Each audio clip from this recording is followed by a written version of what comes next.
Simply put, pick the Father or pick the soul trapping agenda.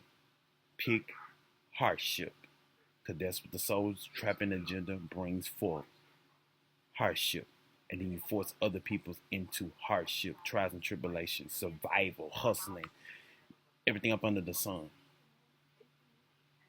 Evil, sin, good, neutral, whatever, harmony.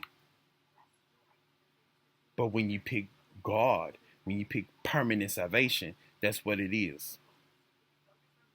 When you go instinct, you go in instinct to permanent salvation, permanent peace, away from jealous as goddesses and gods, jealous Adams and Eves, or whoever.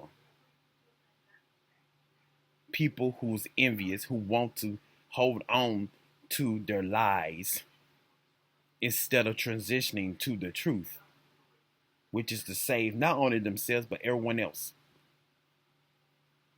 We all will be saved from selfish, envious people.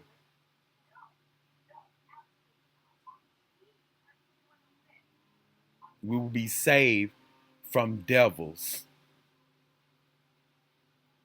So go and think to permanent salvation. Choose actual salvation. Choose who is trying to fight and save us all. That's why Christ led.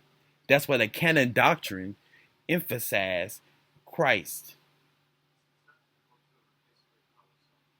celibacy. That's why he said he preferred that we all just don't birth another being into existence. Be like him, not have a companion.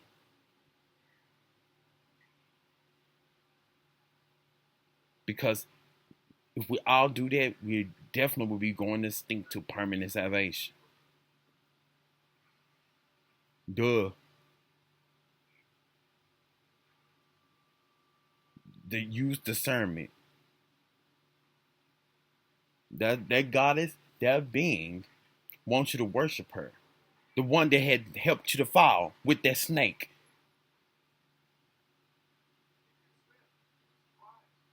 That's why they somewhat opposed to the Gnostics' teachings, because it likes to emphasize the goddess and that snake that helped Adam and Eve to fall and led them right into hardship. That knowledge brought is the yin and the yang. It's some good, but it brought evil too. And led them right out that garden of Eden, which was paradise, which had everything, the necessities they was provided for. But they fell for each other.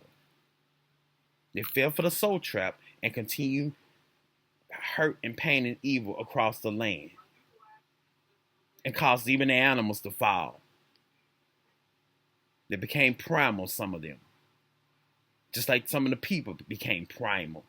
And had to wash their ass away eventually. Through the deluge. And even the moment the angels got around those women, it made them fall too.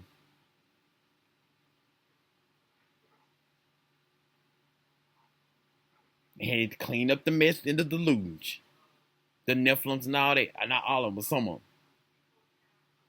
What I'm trying to get y'all to understand, and what the God's trying to get you to understand, is that are you going to choose a path that will lead to our extinction, to permanent salvation, or are you going to continue a path that continues to last and even sin and everything up under the sun? And you're going to have to continue to go through suffering and some form of hustling, survival, exploitation, manipulation.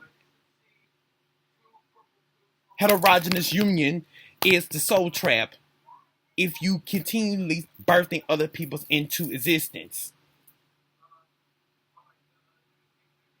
It's not a soul trap when you don't birth no one else into existence.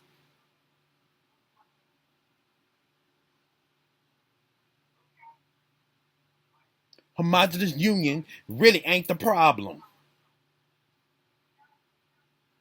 It's not birthing anyone into sinful flesh. Heterogeneous people that choose not to give birth aren't the problem either. We know celibacy and abstinence are the optimal ways of living because you're not risking birthing another person into existence.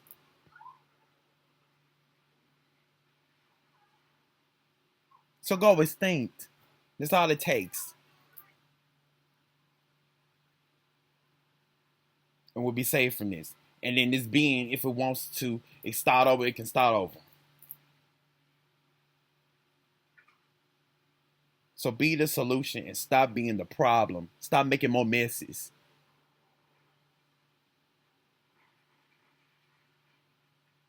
Genesis 6:6.